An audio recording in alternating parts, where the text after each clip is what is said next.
한국, 코리아. 하하.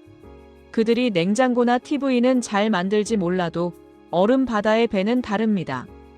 여긴 장난감이 다니는 곳이 아니라고요. 2024년 11월 노르웨이 오슬로 항구. 북극 항로 개척을 위한 역사적인 출정식에서 노르웨이 해운사의 CEO 비오르는 마이크를 잡고 호탕하게 웃었습니다. 그의 뒤로는 1조 원을 들여 건조한 세계 최대 규모의 쇠빙선 오디노가 위용을 뽐내고 있었습니다. 바이킹의 후예라 자부하는 그들에게 바다는 정복의 대상이자 자신들의 앞마당이었습니다. 그들은 확신했습니다. 이번 북극 횡단 레이스의 승자는 당연히 자신들이라고요. 반면 그 옆 초라한 이번 도크에 정박해 있던 배 한 척.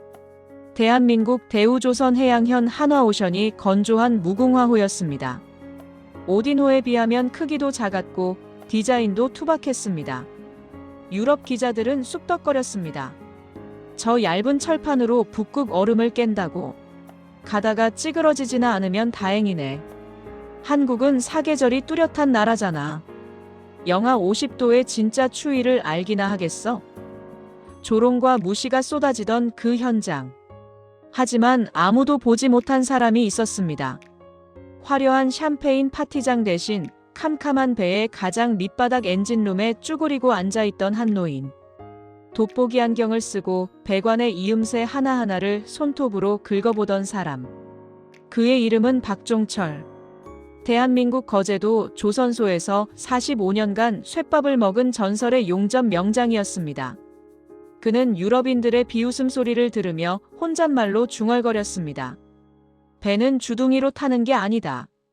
쇠는 거짓말을 안 해. 그리고 5일 뒤 인간이 감히 범접할 수 없는 하얀 지옥 북극해 한복판에서 그 잘나빠진 유럽의 자존심이 산산조각 나는 사건이 벌어집니다. 오늘은 전 세계 해운 역사를 다시 쓰게 만든 한 한국 노인의 뜨거운 손에 대한 이야기입니다. 저는 올라프 얀센, 오디노의 선장입니다. 제 가문은 3대째 쇠빙선을 몰아온 뱃사람 집안입니다. 저는 솔직히 한국배 무궁화호가 우리와 경쟁한다는 것 자체가 불쾌했습니다. 출항 첫날, 저는 무전기로 한국 선장에게 농담을 던졌습니다. 헤이, 킴. 뒤처지면 말해요. 우리가 밧줄로 끌어줄 테니까. 하하. 한국 배는 묵묵부답이더군요. 우리 오디노는 정말 완벽했습니다. 최첨단 AI가 얼음의 두께를 분석하고 선내에는 호화 호텔급 사우나와 뷔페가 갖춰져 있었죠. 우리는 마치 크루즈 여행을 하듯 북극해로 진입했습니다. 하지만 한국배의 풍경은 딴판이었습니다. 나중에 들은 이야기지만 그 배의 기술. 고문인 박종철 노인은 출항 내내 잠도 안 자고 배를 돌아다녔다고 합니다. 그는 첨단 계기판 대신 쇠 파이프에 귀를 대고 소리를 들었습니다. 텅, 텅. 엔진의 진동 소리만 듣고도 3번 밸브 나사가 반바퀴 덜 조여졌다며 귀신같이 잡아냈다고 하더군요. 한국의 젊은 선원들이 투덜거렸습니다. 명장님, 요즘은 다 센서로 체크합니다. 그렇게 구식으로 안 하셔도 돼요. 그때 박 노인이 몽키 스패너로 철판을 탁 치며 말했다고 합니다. 이놈들아, 북극은 센서가 얼어붙는 곳이야. 기계 믿지 마라. 내 손끝 감각을 믿어라. 우리가 땜질한 이 쇠가 사람 목숨을 붙들고 있다는 걸 잊지 마.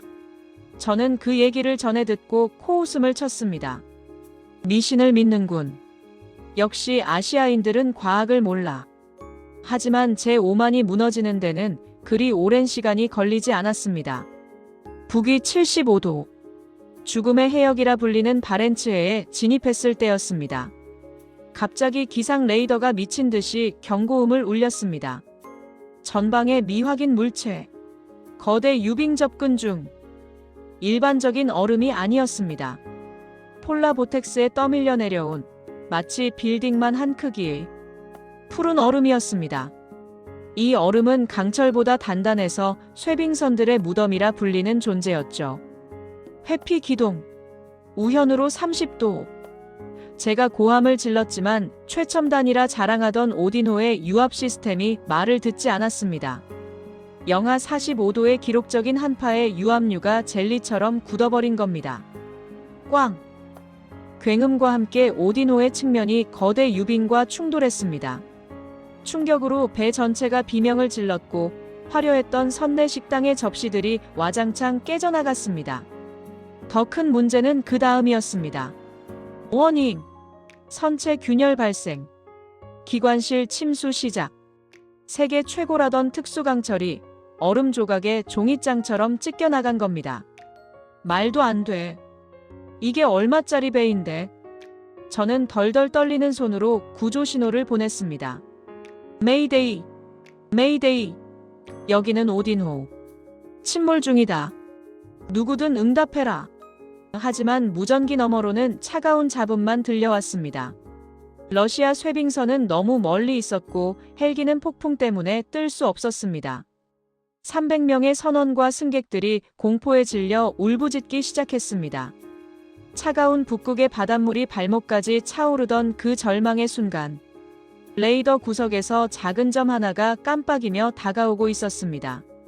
바로 우리가 장난감이라고 비웃었던 한국의 무궁화호였습니다. 무전기 너머로 차분하지만 단호한 한국어 목소리가 들려왔습니다. 치! 여기는 무궁화호. 귀 선박의 구조 신호를 수신했다. 현재 거리 5마일. 전속력으로 쇄빙하며 접근하겠다. 그들은 도망가지 않았습니다. 오히려 그 거대한 얼음 지옥을 향해 정면으로 돌진해오고 있었습니다. 하지만 상황은 최악이었습니다. 우리 배에 찢어진 구멍은 점점 커지고 있었고 이대로라면 1시간 안에 가라앉을 운명이었습니다. 폭풍 후 몰아치는 영하 45도의 바다 위에서 수리를 한다. 그건 불가능한 일이었습니다. 용접기가 닿기도 전에 불꽃이 얼어버리는 날씨였으니까요. 그때 망원경으로 보고 있던 항해사가 소리쳤습니다. 선장님, 저기 보십시오. 무궁화호 갑판에 누군가 나와 있습니다. 미친 짓이었습니다. 갑판에 서 있기만 해도 폐가 얼어붙는 날씨에 한 노인이 밧줄 하나에 몸을 묶고 난간에 매달려 있었습니다. 손에는 용접기를 들고 얼굴에는 고글을 쓴 채. 바로 박종철 명장이었습니다. 내가 들어간다. 배를 붙여라. 과연 70대 노인은 이 지옥 같은 추위 속에서 300명의 목숨을 구할 수 있을까요? 유럽의 최첨단 기술이 무릎 꿇은 곳에서 한국의 깡과 기술이 어떻게 기적을 만들어내는지 곧 그 전율 돋는 구조작전의 전말이 공개됩니다. 쾅! 夸과광! 지구가 갈라지는 듯한 굉음이었습니다. 북위 75도 바렌츠해의 거친 파도 위를 유유자적 떠다니던 호화 쇄빙선. 오딘호의 선체 내부에서 평온하던 저녁 식사 시간은 순식간에 아수라장으로 변했습니다. 크리스털 샹들리에가 바닥으로 떨어져 박살이 났고 최고급 양고기 스테이크가 담긴 접시들이 허공을 날아다녔습니다. 우아하게 와인을 마시던 승객들은 바닥을 구르며 비명을 질렀고 선내 방송에서는 다급한 목소리가 터져나왔습니다. 충돌 발생. 전원 구명조끼 착용. 이것은 훈련이 아닙니다. 반복합니다. 이것은 훈련이 아닙니다. 선장실의 상황은 더 심각했습니다. 북극의 제왕이라 불리던 올라프 얀센 선장의 얼굴은 이미 백지장처럼 하얗게 질려 있었습니다. 그가 믿었던 오딘호의 최첨단 레이더 시스템은 먹통이 된 지 오래였고 자랑하던 자동 항법 장치는 영하 45도의 극한 추위에 얼어붙어 오작동을 일으켰습니다. 선장님, 3번 격벽이 뚫렸습니다. 침수 속도가 너무 빠릅니다. 배수 펌프가 작동하지 않습니다. 항해사의 절규의 올라프는 멍하니 모니터를 바라보았습니다. 모니터에는 믿을 수 없는 경고 문구가 시뻘겋게 깜빡이고 있었습니다. 유압 시스템 고장. 오일 동결. 노르웨이의 기술진이 영하 60도에서도 견딘다고 호언장담했던 특수 유압류가 북극의 폴라보텍스 앞에서는 젤리처럼 굳어버린 것입니다. 거대한 빙산의 일각. 그 날카로운 얼음 칼날이 오딘호의 옆구리를 종잇장처럼 찢어발렸습니다. 길이 2m, 폭 50cm의 거대한 구멍. 그곳으로 섭씨 0도에 가까운 북극의 바닷물이 폭포수처럼 쏟아져 들어오고 있었습니다. 배는 급격히 우현으로 기울기 시작했습니다. 15도, 20도. 이대로라면 30분 안에 전복될 것이 뻔했습니다. 올라프 선장은 떨리는 손으로 구조 신호 버튼을 눌렀습니다.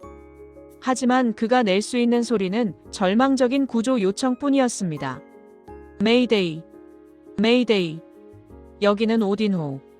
침몰 중이다. 제발 누구라도 우리를 도와줘. 그러나 무전기 너머로는 거친 눈보라 소리만 들려올 뿐 그 어떤 응답도 없었습니다. 가장 가까운 러시아 구조대는 500km 밖에 있었고 헬기는 이 폭풍 우 속에 뜰 수 없었습니다. 그때였습니다. 지지직거리는 잡음 사이로 낯선 억양의 영어 목소리가 들려온 것은 여기는 한국 선박 무궁화호. 귀측의 조난 신호를 확인했다. 현재 위치 5마일 후방. 우리가 간다. 조금만 버텨라. 한국 배였습니다. 며칠 전 오슬로 항구에서 플라스틱 장난감 같다며 얼음캔처럼 찌그러질 것이라고 조롱했던 바로 그 작고 투박한 배였습니다. 오디노가 공포에 떨고 있을 때 무궁화호의 조타실 공기는 차갑게 가라앉아 있었습니다. 젊은 김 선장은 식은땀을 흘리며 조타륜을 잡고 있었지만 그의 옆에 선 71세의 기술 고문 박종철 명장의 눈빛은 형형하게 빛나고 있었습니다. 박 명장은 평생을 거제도 옥포조선소에서 보낸 사람입니다. 그는 파도만 봐도 바람의 방향을 알았고 엔진 소리만 들어도 배의 컨디션을 읽어내는 그야말로 살아있는 전설이었습니다. 명장님, 파고가 7m입니다. 이 속도로 접근하면 우리 배까지 휩쓸릴 수 있습니다.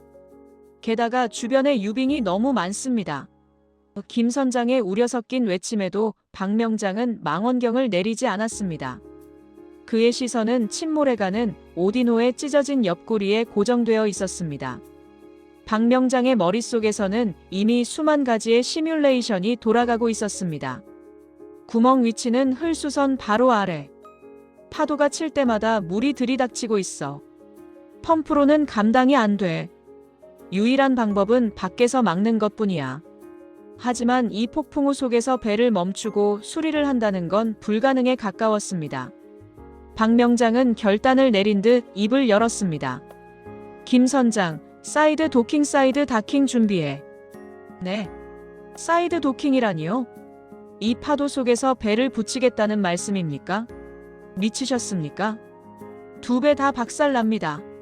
안 박살나. 내가 만들었어. 이 배 허리춤에 들어간 철판, 포스코에서 만든 특수강이야. 내가 직접 용접 비드비드 하나하나 다 검사했어. 이 정도 얼음 충격엔 끄떡없다. 날 믿고 밀어붙여. 박 명장의 목소리엔 근거 없는 자신감이 아닌 45년의 경험에서 우러나오는 확신이 담겨 있었습니다. 그것은 단순한 기술자의 판단이 아니었습니다. 자식 같은 배에 대한 아버지의 믿음이었습니다. 무궁화호는 속도를 줄이지 않았습니다. 오히려 굉음을 내뿜으며 엔진 출력을 최대로 높였습니다. 마치 성난 황소처럼 거친 파도를 가르며 오디노를 향해 돌진하는 무궁화호. 오디노의 선원들은 그 모습을 보며 공포에 질려 소리쳤습니다. 미쳤어. 저 한국인들이 우리랑 같이 죽으려고 작정했어. 충돌한다. 모두 엎드려. 올라프 선장마저 눈을 질끈 감았습니다. 모두가 끝이라고 생각한 그 순간. 끼가가가각. 쾅. 강철과 강철이 맞부딪히는 소름 끼치는 소리가 북극의 밤바다를 울렸습니다. 엄청난 충격에 2배가 휘청거렸습니다. 하지만 배는 깨지지 않았습니다. 무궁화호는 마치 거대한 어미고래가 새끼를 감싸듯 오디노의 찢어진 옆구리에 자신의 선체를 바짝 갖다 댔습니다. 그리고 놀라운 일이 벌어졌습니다. 무궁화호의 선체가 거친 파도를 막아주는 방파제 역할을 하기 시작한 것입니다. 오디노로 들이닥치던 바닷물이 줄어들고 기울어가던 배가 무궁화호에 기대어 중심을 잡기 시작했습니다. 그것은 기적 같은 깻잎 한 장 차이의 조함술이었고 한국 조선 기술의 승리였습니다. 올라프 선장은 떨리는 눈으로 창밖을 내다보았습니다. 찌그러지고 박살날 줄 알았던 한국배의 철판은 칠만 벗겨졌을 뿐 멀쩡했습니다. 반면 세계 최고라 자랑하던 자신들의 배는 처참하게 찢겨 있었습니다. 부끄러움과 안도감이 동시에 밀려왔습니다. 하지만 박명장은 이제 시작이었습니다. 그는 두꺼운 작업복을 챙겨 입으며 젊은 후배들에게 말했습니다. 자, 이제 밥값 하러 가자. 산소통 챙기고 발전기 돌려. 용접기 예열해라. 명장님, 정말 나가시게요? 지금 바깥 온도가 영하 45도입니다. 체감 온도는 영하 60도예요. 사람이 서 있기만 해도 폐가 어는 날씨입니다. 후배의 만류에 박명장은 씩 웃으며 낡은 헬멧을 썼습니다. 야, 임마.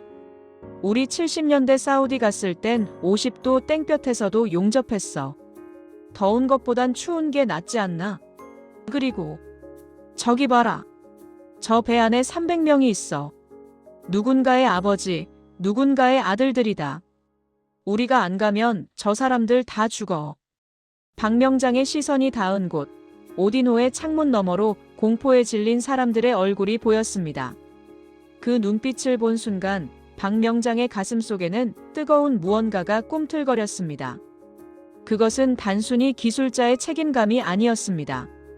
가난하고 힘없던 시절, 오직 기술 하나로 가족을 지키고 나라를 일으켰던 대한민국 가장들의 본능이었습니다. 그는 밧줄을 허리에 감고 지옥 같은 눈보라가 몰아치는 갑판으로 첫 발을 내디뎠습니다. 헉, 헉. 갑판에 나서자마자 숨이 턱 막혔습니다. 바람은 칼날이 되어 박명장의 뺨을 베어내는 듯했고 들이마신 공기는 코 속의 수분을 순식간에 얼려버렸습니다. 보통 사람이라면 1분도 버티기 힘든 극한의 추위.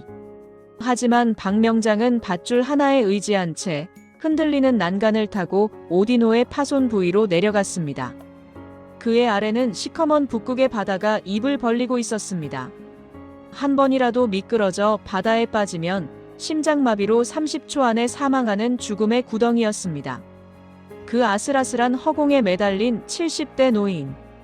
오디노의 선원들은 창문에 매달려 그 믿을 수 없는 광경을 지켜보고 있었습니다. 저 할아버지가 미쳤어. 도대체 뭘 하려는 거야? 이 날씨에 용접을 한다고? 불가능해. 용접봉이 닿기도 전에 식어버릴 거야. 박명장은 찢어진 강철판 앞에 섰습니다. 상처는 생각보다 깊었습니다. 날카로운 얼음에 베인 강철은 흉측하게 벌어져 있었고 파도가 칠 때마다 그 틈으로 바닷물이 튀어 올랐습니다. 그는 떨리는 손으로 용접 토치를 잡았습니다. 치지직. 스파크가 튀었습니다. 하지만 북극의 바람은 무자비했습니다. 강력한 돌풍이 불 때마다 용접 불꽃은 허무하게 꺼져버렸습니다. 한 번, 두 번, 세 번. 계속되는 실패. 용접이 되지 않으면 철판을 덧댈 수 없고 구멍을 막을 수 없습니다. 시간은 계속 흐르고 오디노는 다시 서서히 가라앉고 있었습니다. 박명장의 눈썹과 수염에는 이미 하얗게 성에가 끼었습니다. 손가락의 감각은 사라진 지 오래였고 몸은 통제할 수 없을 정도로 떨려왔습니다. 그 순간 박명장의 뇌리에는 45년 전의 기억이 스쳐 지나갔습니다. 1978년 여름 거제도 옥포 조선소의 다크. 섭씨 40도가 넘는 폭염 속 달궈진 철판 위에서 땀띠와 화상으로 뒤범벅이 된 채 용접을 하던 젊은 날의 자신. 야, 박서방. 똑바로 안 해? 이거 물 새면 우리 회사 망하고 나라 망하는 거야. 네 새끼들 분유값 벌러왔으면 목숨 걸고 떼워. 반장님의 호통 소리. 그때 우리는 가난했습니다. 기술도 없었고 장비도 부족했습니다. 가진 것이라고는 악과 깡, 그리고 가족을 굶기지 않겠다는 절박함 뿐이었습니다. 미국과 유럽의 검사관들이 한국이 무슨 배를 만드냐며 돋보기를 들이대고 흠집을 찾으려 할 때 우리는 밤을 새워가며 쇠를 갈고 닦았습니다. 그렇게 만든 배가 5대양을 누볐고 그렇게 번 달러가 고속도로를 깔고 아파트 단지를 만들었습니다. 그래. 그때는 더 힘들었다. 이까짓 바람 따위가 뭐라고. 박명장의 눈빛이 다시 매섭게 변했습니다. 그는 무전기에 대고 고함을 쳤습니다. 김 선장, 배를 더 밀착해. 내 등 뒤로 바람을 막으란 말이야. 그리고 그는 결단을 내린 듯 끼고 있던 두꺼운 방한 장갑을 입으로 물어 뜯어냈습니다. 안 됩니다. 명장님, 손가락 잘립니다. 위에서 지켜보던 후배 기사가 울부짖었습니다. 영하 40도의 강풍 속에 맨손을 노출한다는 것. 그것은 쇠를 만지는 순간 피부가 달라붙어 찢겨나간다는 것을 의미했습니다. 동상은 필연이었고 심하면 절단까지 각오해야 하는 상황. 하지만 박명장은 멈추지 않았습니다. 두꺼운 장갑을 끼고는 미세한 용접 비드의 결을 느낄 수 없었기 때문입니다. 거친 바람에 불꽃이 날리지 않게 하려면 손으로 불꽃을 감싸쥐고 0.1mm의 간격으로 정확하게 쇳물을 밀어 넣어야 했습니다. 그의 거칠고 투박한 흉터투성이의 맨손이 차가운 용접 토치를 움켜쥐었습니다. 그 손은 아름답지 않았습니다. 마디마디가 굵어졌고 손톱은 뭉개져 있었으며 훈장처럼 박힌 화상 자국들이 가득했습니다. 하지만 그 손은 세상에서 가장 강한 아버지의 손이었습니다. 치지직, 파바박. 드디어 푸른 불꽃이 춤을 추기 시작했습니다. 박명장은 자신의 몸으로 바람을 막고 맨손으로 불꽃의 온도를 느끼며 한 땀 한 땀 균열을 메워나갔습니다. 살타는 냄새가 났지만 그는 눈 하나 깜짝하지 않았습니다. 마치 신내림을 받은 무당처럼 혹은 돌을 닦는 수도승처럼 그는 쇠와 혼연일체가 되어 있었습니다. 오디노의 창문 너머로 이 광경을 지켜보던 노르웨이 선원들은 아무 말도 할 수 없었습니다. 그저 입을 틀어막고 눈물만 흘릴 뿐이었습니다. 자신들이 미개하다고 후진국 기술이라고 비웃었던 그 한국의 노인이 자신의 손을 희생해가며 자신들의 목숨을 구하고 있었기 때문입니다. 10분, 20분. 영겁 같은 시간이 흐르고 마침내 박명장이 고글을 벗으며 손을 들었습니다. 다 됐다. 막았다. 그의 목소리는 갈라져 나오지 않았지만 그 신호는 명확했습니다. 물이 멈췄습니다. 오디노의 기관실로 쏟아지던 죽음의 폭포수가 멈춘 것입니다. 그제야 박명장은 긴장이 풀린 듯 밧줄에 힘없이 매달렸습니다. 그의 맨손은 하얗게 동상에 걸려 용접기에서 떨어지지 않은 채 굳어 있었습니다. 그는 흐릿해지는 의식 속에서 멀리 보이는 고향 거제도의 따뜻한 햇살을 떠올렸습니다.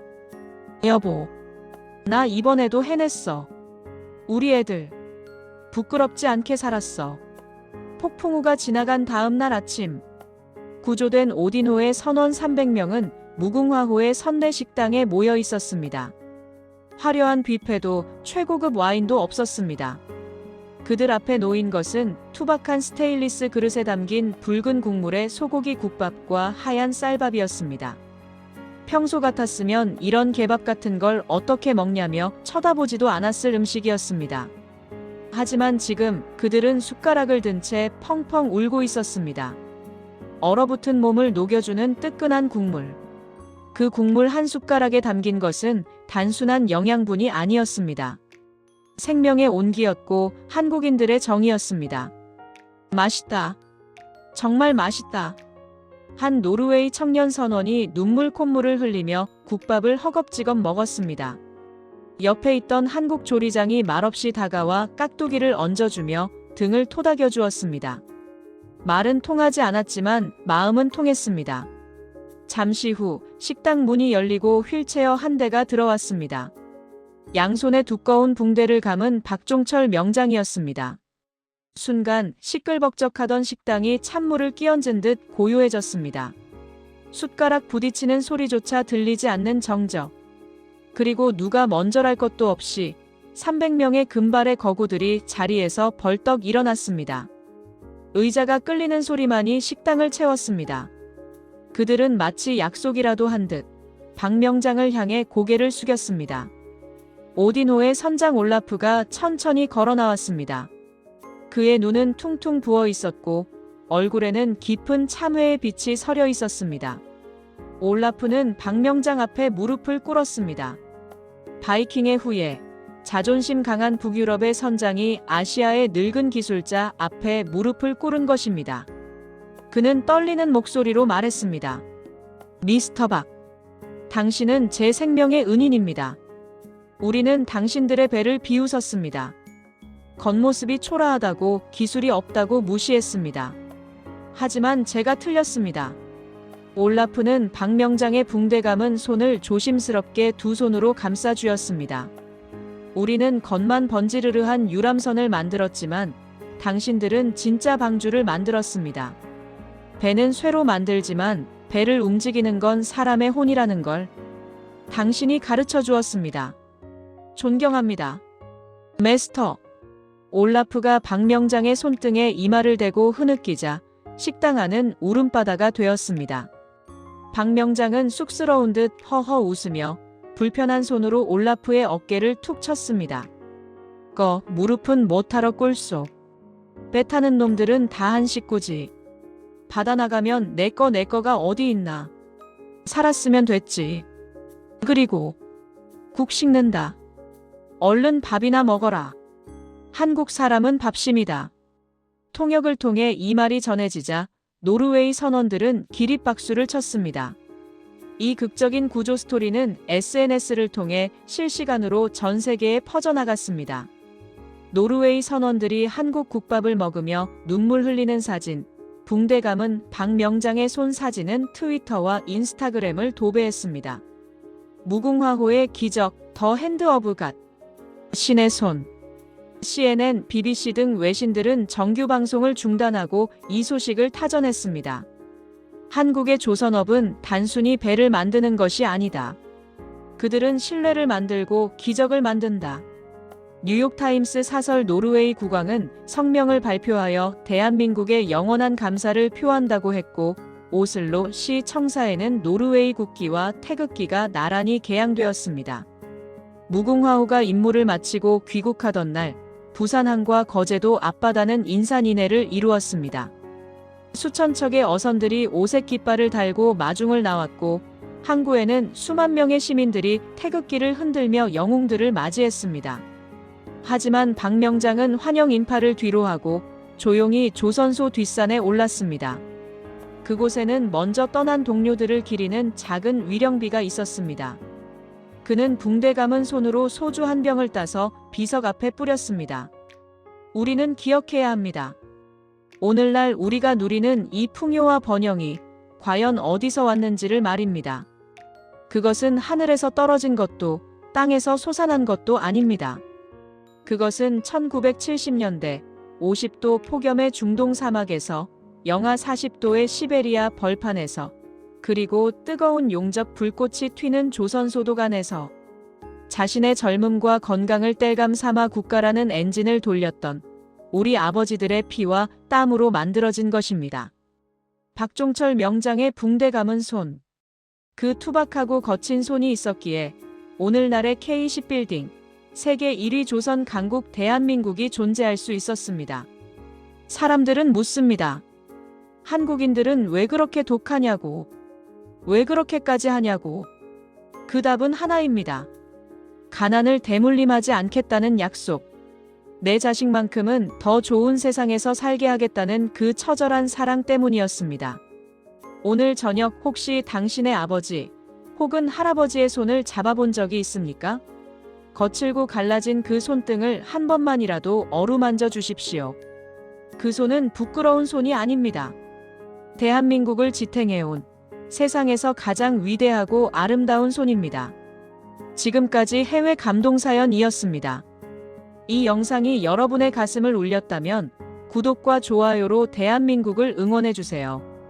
다음에는 더 감동적인 이야기로 찾아오겠습니다. 감사합니다.